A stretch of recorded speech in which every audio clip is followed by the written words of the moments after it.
Bismillahirrahmanirrahim. Assalamualaikum warahmatullahi wabarakatuh. Bertemu lagi dengan saya Martini Dwi Pusparini dalam video pembelajaran manajemen zakat dan pajak. Pada video kali ini kita akan membahas tentang satu hal yang paling penting dalam lembaga zakat yang menjadi jantung dari lembaga zakat, yaitu sumber daya manusia. Tidak akan jalan sebuah lembaga jika tidak ada sumber daya manusia di dalamnya. Manajemen sumber daya manusia ini diperlukan untuk mentransformasi lembaga zakat menjadi suatu lembaga yang bernuansa modern. Dan kali ini saya tidak sendiri, saya bersama seorang narasumber yang sudah sama-sama kita kenal, yaitu Pak Mujib Baidowi, SEIME. Selamat malam Pak Mujib. Oke, selamat malam. Sapa dulu viewers kita. Halo Pak pemirsa. Oke, beliau ini saya perkenalkan sebagai seorang researcher atau peneliti yang ahli dalam bidang MSDM ya. Jadi skripsinya kemarin membahas tentang apa Pak? Tentang pengaruh mekanisme pengelolaan zakat terhadap kepercayaan zaki di Baitul Mal Hidayatullah. Di Baitul Mal Hidayatullah. Terus tesisnya nyambung juga ya tentang MSDM juga ya? Kalau untuk tesisnya lebih terfokus pada spiritual workplace di Dompet 2 FAIP Jakarta. Oh, jadi ada dua lembaga, yang satu bentuknya BMT, yang satunya bentuknya lembaga LAS ya. Okay. Akan tetapi semuanya untuk yang di Baitul Mal Hidayatullah itu juga LAS, lebih kepada Baitul Malnya. Oh iya, Baitul Mal juga LAS ya. Oh iya nih. Kita tadi ngomongin tentang manajemen sumber daya manusia itu kayaknya penting banget ya dalam sebuah lembaga zakat. Tapi MSDM itu sendiri itu kan kalau di lembaga zakat lebih dikenal sama istilah AMIL ya. AMIL itu sendiri itu apa sih Pak? AMIL sendiri adalah kalau soalnya dalam ayat atau dalam surat Taubah mengatakan innamas shadaqatu lil fuqara wal masakin wal 'amilin 'alaiha mu'allafati qulubihim wariqab wa gharimina wa fi sabilillahi wa ibnis sabil faridatan minallahi wallahu alim hakim. Nah, wal 'amilin adalah orang yang menghimpun zakat atau orang yang mengelola zakat, baik dari menghimpun dan mendistribusikannya. Nah, seperti itulah. Itulah definisi secara singkat itu amil itu apa? Oke. Jadi ada dua tugas utama ya. Jadi dia menghimpun dan juga mendistribusikan zakat, itu fungsi dari seorang amil. Nah, kalau kita melihat sekarang ini kan amil dengan tugas seperti itu, kalau kita lihat ada juga yang secara tradisional ya. Kalau misalnya mau lebaran tuh biasanya orang-orang ngambil zakat fitrah yang kemudian dikumpulkan di masjid. Itu bisa dikatakan sebagai amil juga nggak sih Pak menurut Bapak?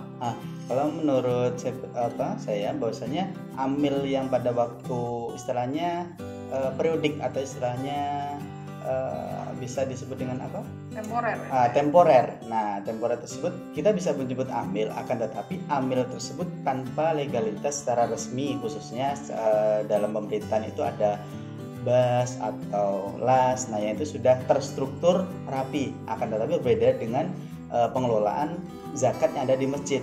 Ada pengurus masjid dan di situ ada pengurus yang bertanggung jawab untuk mendistribusikan dan menghimpun zakat fitrah. Nah, itu bisa disebut amil juga, akan tetapi tidak secara resmi, secara legalitas adalah sebagai pengurus masjid, bukan secara legalitas adalah pengelola zakat.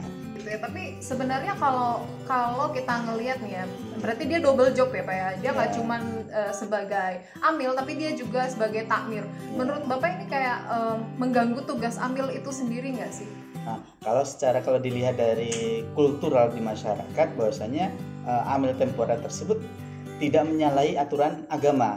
Nah, yang mana tugasnya tersebutlah untuk mendistribusikan dan menghimpun dana zakat tersebut. Selagi fungsi dan tugasnya itu sesuai dengan porsi amil tersebut, nah itu tidak apa-apa. Selagi itu. Jadi posisinya dia pada waktu yang dibutuhkan, contohnya pada waktu menjelang Hari Idul Fitri, tugasnya adalah untuk menghimpun dan mendistribusikan zakat fitrah. Nah, itulah tugasnya amil dia pada waktu itu. Seperti itu. Ya. Jadi sebenarnya mungkin dalam manajemen sumber daya manusia, manajemen amil yang modern, mungkin kita perlu membuat, penting nggak sih Pak kira-kira kita buat amil itu jangan sampai yang temporer kayak gitu. Jadi supaya masyarakat juga bisa atau para amil itu bisa lebih fokus gitu nggak sih Pak? Jadi MSDM yang modern gitu ya.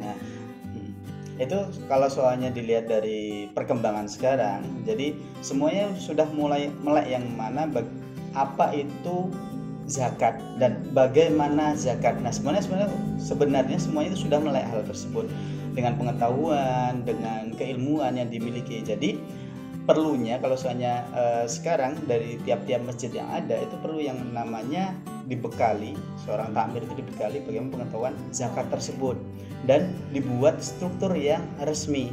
Jadi bukan hanya temporer pada waktu Idul Fitri dimanfaatkan, akan tetapi jadi takmir tersebut itu nanti Full fungsinya time, full time. Jadi menerimanya bukan hanya zakat fitrah, akan tapi dia bisa menerima zakat mal, contoh, terus kemudian zakat profesi, nah seperti itu. Nah zakat profesi tersebut, nah jadi banyak hal yang bisa disebut. Nah bukan hanya zakat, yang lainnya bisa sebagai nazir, akan tetapi dengan sertifikasi yang kemampuan masing-masing yang dimiliki oleh takmir tersebut. Walaupun lembaganya di masjid, tapi tetap kita bisa jadikan itu mentransformasi menjadi sebuah manajemen yang modern gitu ya sifatnya. Soalnya benar sih Pak, kalau penelitian saya di masjid-masjid yang ada di Sleman itu sebagian besar masih mereka cuma terbatas aja sama masjid zakat fitrah gitu.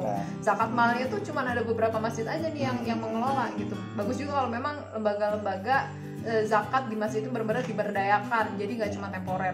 Oke, kalau saya dengar dari penjelasan Bapak tadi kayaknya semua orang bisa ya Pak ya jadi amil, atau gini, ada kriteria khusus gitu? Nah, pada hakikatnya ada, kalau semua itu bisa jadi amil, akan tetapi ada syarat-syarat khusus yang mana seseorang itu bisa dikatakan atau bisa menjadi amil. Nah, jadi seperti halnya Islam, dia harus beragama Islam, kemudian bisa orang tersebut itu berakal, akil balik lah, udah berakal, balik atau cukup usia, kemudian dia memiliki karakter adil. Adil itu memporsikan semua dengan porsinya. Kemudian dia sehat jasmani, yaitu bisa mendengar, bisa melihat, kemudian mengerti tentang zakat, itulah yang paling utama. Jadi tidak semua itu serta-merta bisa menjadi seorang amil, akan tetapi harus memiliki beberapa kriteria tersebut. Semuanya harus dilengkapi. Nah, soalnya kenapa? Seorang amil apabila dia tidak, contohnya dia tidak sehat jasmani, dia tidak bisa mendengar dan tidak bisa melihat, bagaimana dia bisa mendistribusikan atau bisa menghimpun zakat secara adil. Nah, yang lebih utama lagi apabila seorang amil tersebut tidak mengetahui tentang perihal bab zakat. Nah, itu yang paling fatal. Jadi seseorang itu bisa menjadi seorang amil apabila memenuhi kriteria-kriteria tersebut. Oke. Saya pernah baca di sebuah literatur Pak bahwa seorang amil itu selain ada karakteristik adil tadi tuh ya yang membedakan dia dengan yang lain, ada juga katanya harus seperti nabi gitu, punya sifat-sifat kenabian profetik gitu ya. Segala sidik, amanah itu mungkin apa benar seperti itu, harus seperti nabi gitu Pak? Nah itu yang paling yang sering kita soroti, bahwasanya amil tersebut pada dasarnya adalah sifat pokok yang harus dimiliki adalah menyerupai atau istilahnya seperti halnya sifat nabi.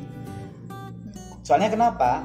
Dana yang dihimpun dari zakat tersebut itu bukan 1.000, 2.000, akan tetapi jumlahnya itu nominal dengan nominal besar. Apalagi kalau soalnya masyarakat yang di lingkungan tersebut itu sudah sadar menangani zakat. Yang dihimpun bisa sampai ratusan juta, bisa sampai miliaran, ataupun bisa lebih. Contohnya las yang sudah ada, dana yang bergulir di dalamnya itu bisa sampai miliaran dalam periode 3 bulan atau dalam periode 6 bulan, 1 semester itu bisa sampai miliaran. Saya kemarin yaitu pada dompet duafa, yang mana kita sudah ketahui bahwasanya dompet duafa tersebut adalah lembaga